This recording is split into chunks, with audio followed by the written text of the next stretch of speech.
По 12 пропаднати тендери за изградба на хидроелектраните Чебрен и Галиште, владата одлучи сама да го реализира проектот. Премиерот Заев не открива детали кога ќе почне изградбата и кој модел е избран, но уверува дека е најдено конечно решение. Чебрен и Галиште конечно ќе почне државата сама да го гради како проект, значи не го даваме на тендер, дефинирана е варијанта за која што ќе градиме и многу други проекти кои што во суштина ќе значат сериозно вбризгување на пари кои што ќе стигнат до граѓаните. Оделем не потврдуваат дали компанијата ќе ги обезбеди парите и ќе ги гради централите, а за одговор упатуваат на владата.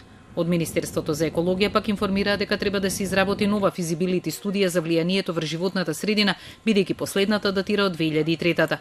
Изградбата на овие два енергетски капацитети новата влада ги најави уште лани со нагласка дека реализацијата ќе почне 2018 година и тоа на реален капацитет на електраните, кој е далеку помал од порано направените проекции. Како дел од засилените инвестиции кои започнуваат во инфраструктурата од оваа пролет, за кои се обезбедени 270 милиони евра, и патот Штип-Радовиш ќе почне да се гради за 10 дена и можно е, рече Заев, тој да биде готов до крајот на годинава. Набројувањето на веќе почнати проекти според ВМРО-ДПМН е доказ дека партијата имала одлични политики во делот на инфраструктурата. Скоро една година ги манипулира граѓаните дека ќе почнат нови 600 километри автопати.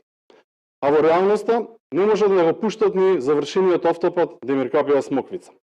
Ако за една година не може да пуштат завршен автопат, можеме сите да замислиме што се случува со сите останати проекти во инфраструктурата. Во однос на гасификацијата, владата апелира до градоначалниците да ги изработат проектните документации и да искористат можноста на Европската банка за обнова и развој за финансирање на секундарната гасоводна мрежа.